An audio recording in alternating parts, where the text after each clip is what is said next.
Maintaining Malaria Surveillance and Diagnosis in Sri Lanka Amidst a COVID Epidemic. The authors are Dr. Vitarana H.N., Dr. Fernando S.D., Dr. Mindis K.N., Dr. Ratnayaka G.K., and Dr. Ranavera P.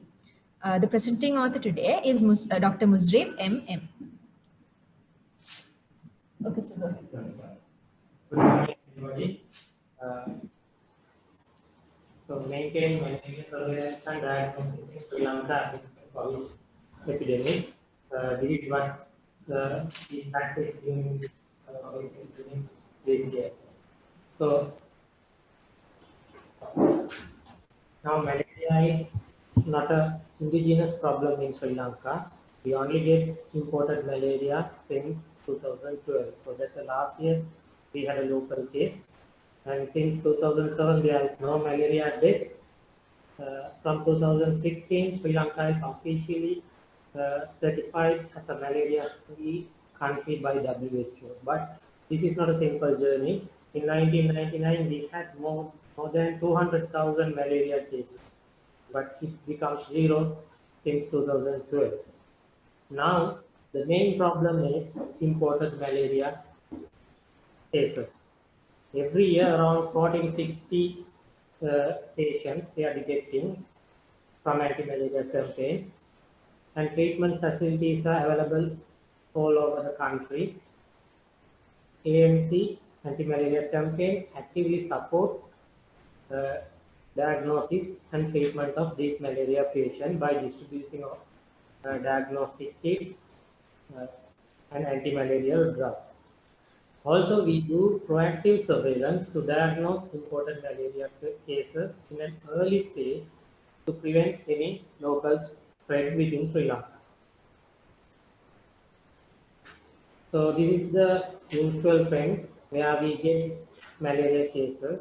Usually it's mainly from India. Around 40% cases are reported from India annually. Rest is from Africa. Apart from that, we experience one or two cases from other countries as well. So with the COVID situation this year, it was a real risk because returnees are started to come in large groups, and also they were quarantined all over the Sri Lanka. The risk in Sri Lanka is, although we are malaria free, we are still considered as a high vulnerable and high receptive country. High receptive means there are mosquitoes everywhere, and if the cycle begins again, we are prone to huge epidemics. And vulnerability depends on people traveling all over the country, and also our health system, because there is no more malaria for a few years. Our physicians sometimes they forget to suspect malaria. So it's low in the DD, it's acceptable with the huge workload with other diseases, but it's important to diagnose malaria. Due to these reasons, Sri Lanka is considered as a high-risk country. So,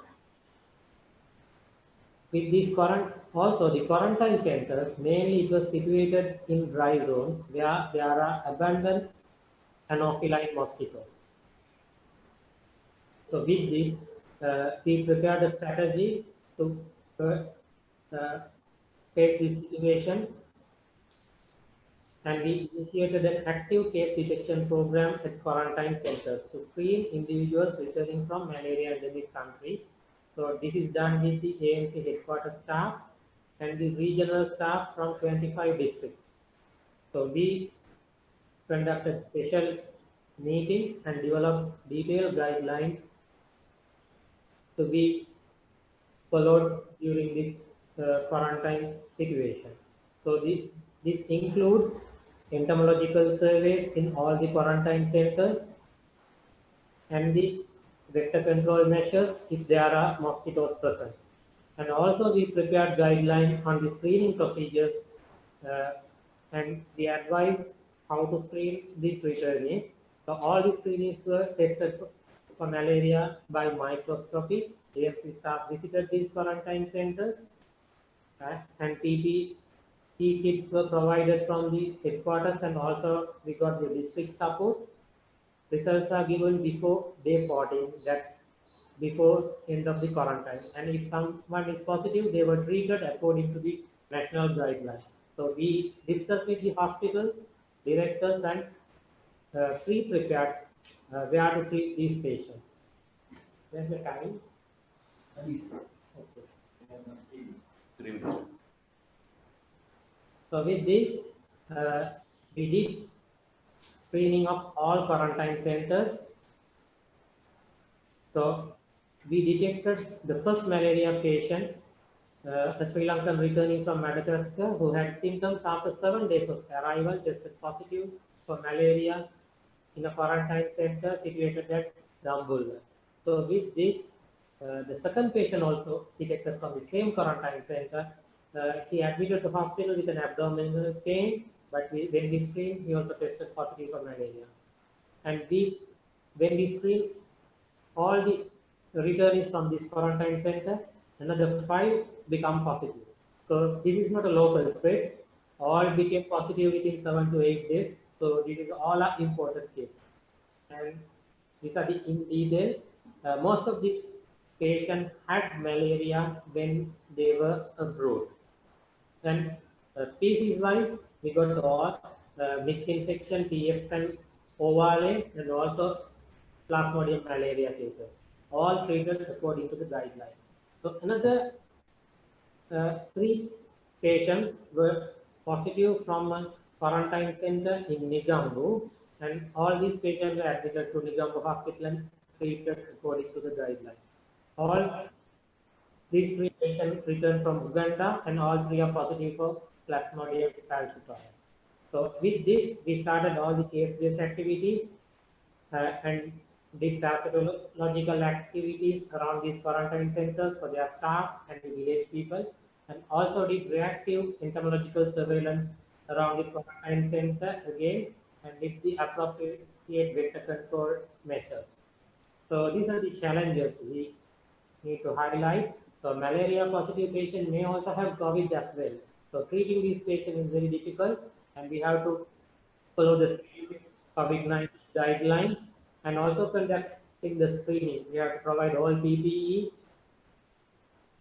and the multi-sectoral coordination. In Sri Lanka, every district, they have their own administrative setup, so it's different from district to district. So as a conclusion, I want to highlight the returnees from malaria endemic countries may have a malaria infection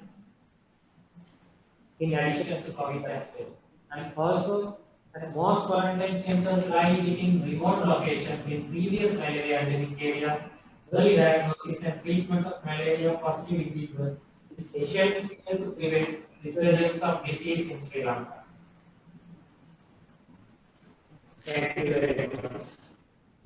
Thank you, sir. Now it's time for questions and answers. Sam. Yes, right. My question is, this screening for malaria in quarantine center, was it screening of all patients who have come from risk areas like African countries and India, or you tested only for those who had symptoms like fever? No, sir. It's a universal screening. Whoever comes from malaria endemic country, we have a close collaboration with the security forces as well. So whenever they get new returnees for these quarantine centers, we are getting the whole list, and we categorize who are coming from malaria endemic country. And sometimes it's a difficult process because these people come from a common airport like Singapore or Dubai. So then we question each individuals, where are you coming from? If they have visited a malaria endemic country within last 3 months, we check for malaria. That's our guideline. Yeah. Did you have actually some positive patients who were asymptomatic? Yes, sir. This Dambulla Quarantine Center, the last 5 were asymptomatic.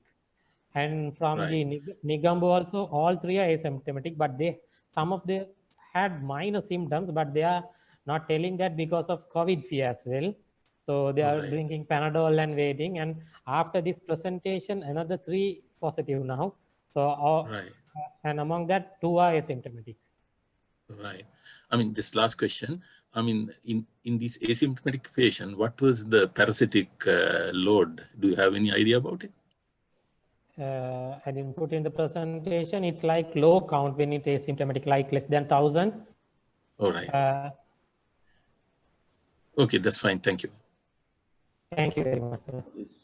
I want to ask you, generally, when people come from high endemic areas to Sri Lanka, at the airport, do you screen?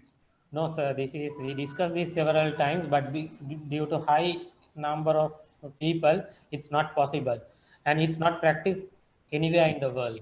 So But we due to tried this- this. But due to this, you're finding. Yeah. I mean, there are so many patients you have discovered. Do you recommend that it should be done at least for very high endemic areas? Yeah, usually what we are practicing is finding them in the field and doing the surveillance, but we are trying to do this in the airport level. Up to now, we didn't get a positive response from the airport authority or aviation because it's very difficult to manage the whole number of people in the airport. So like we have to screen around 60 to 70% of the returns daily basis. It may be like more than 15,000, 20,000 tests per day. So it's not practical. Thank you. Okay. Thank you very much. If the judge